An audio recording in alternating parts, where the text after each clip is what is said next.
రామలింగని కళ. ఒక రోజున రాయలవారికి రామలింగడిని ఏడిపించాలని అనిపించింది. నిండు సభలో ఆయన ఆయన తనకు ఒక కళ వచ్చిందని చెబుతూ తెనాలి రామలింగడిని ఉద్దేశించి ఇలా అన్నారు: రామకృష్ణ, మీరు నేను ఒక కొత్త ప్రదేశంలో నడుస్తున్నమాట. మీరు నేను మనం ఇద్దరమే పోతున్నాం ఎక్కడికో. నడుస్తూ నడుస్తూ మనం రెండు పెద్ద పెద్ద గుంటల మధ్యలోంచి పోవాల్సి వచ్చింది. ఒక గుంట నిండా తేనె ఉన్నది, ఇంకా రెండోది మురికి గుంట. దానిలో నిండుగా దొడ్డి, మూత్రము, చెత్త చెదారము అన్నీ ఉన్నాయి. దారేమో ఇరుకుగా ఉంది, కానీ మనిద్దరం దాన్ని దాటాల్సిందే. ఇక మనిద్దరం మునివేల మీద మెల్లగా అడుగులేస్తూ పోతున్నాం. అంతలోనే ఇద్దరము పట్టు తప్పి జారిపడి పోయామట. నేనేమో తేనె గుంటలో పడ్డాను. మరి మీరేమో అబ్బా చెప్పలేను. మీరేమో దొడ్డితో నిండిన మురికి గుంటలో పడిపోయారు నిలువున. రాయలవారు ఇది చెబుతూ ముక్కు మూసుకున్నారు. సభలోని వారంతా గట్టిగా పడి నవ్వారు. కొందరు సంతోషం పట్టలేక చప్పట్లు చరిచారు. అందరినీ ఎగతాళి చేసే ఈ రామలింగుడికి తగిన సన్మానం కనీసం రాయలవారి కలలోనైనా జరిగిందని చాలామంది ఎగతాళిగా భలే భలే అన్నారు. రాయలవారు తన కళను మరింత రంజుగా కొనసాగించారు.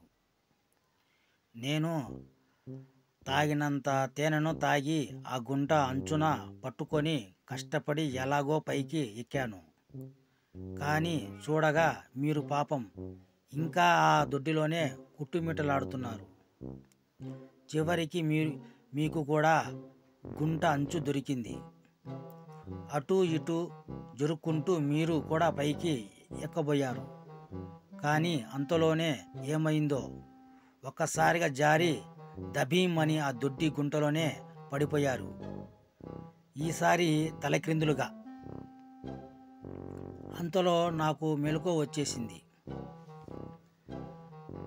సభికులంతా పొట్ట చెక్కెలయ్యేలా నవ్వారు, ఒక రామలింగుడు తప్ప. ఇక రామలింగుడు ప్రతీకారం తీర్చుకోకుండా ఉండలేకపోయాడు. ఎంత రాయలవారు అయితేనేమి, కవీంద్రుడిని సన్మానించేది ఇలాగేనా అని రగిలిపోయాడు.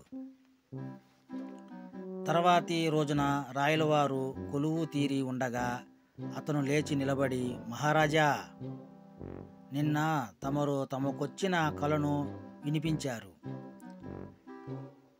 రాత్రి నాకు ఒక కల వచ్చింది. చిత్రంగా అది తమరు ఆపిన చోటే మొదలైంది.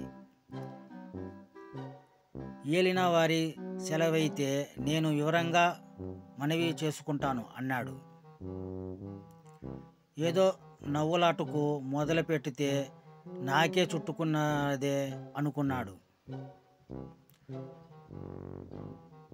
అయినా సరస్సులు కనుక కలను ఎలా ముగిస్తాడో విందామన్న కుతూహలం ఎక్కువ అయింది. చెప్పండి రామకృష్ణ అన్నారు ఒకంత భయపడుతూనే బింకంగా. రామలింగుడు చెప్పాడు, మీరేమో తేనె గుంటలోంచి సులభంగా బయటికి వచ్చారు. కానీ నేను దొడ్డి గుంటలోంచి వెంటనే పైకి రాలేకపోయాను. అయితే చాలాసార్లు ప్రయత్నించిన మీదట చివరికి ఎలాగో పైకి చేరుకోగలిగాను. కానీ అప్పుడు మనిద్దరికీ ఒక సమస్య ఎదురయ్యింది. ఆ వేషాల్లో మనం ఇంటికి పోలేం కదా, ఎట్లా పోతాం? అందుకని నేను ముందు మీ ఒంటి మీద ఉన్న తేనంతా నేలతో నాకిన శుభ్రంగా. ఆ తర్వాత మీరు కూడా నన్ను అదే విధంగా శుభ్రం చేశారు. రామలింగుడు కళను ముగించి కూర్చున్నాడు. సభ నివేరకపోయింది. సభికులకు నవ్వాలో ఏడవాలో తెలియదు. చివరికి రాయలవారు గట్టిగా నవ్వాక అందరూ ఊపిరి పీల్చుకున్నారు. రామలింగడిని ఏడిపిస్తే ప్రమాదం అని రాయలవారికి అర్థమయ్యింది.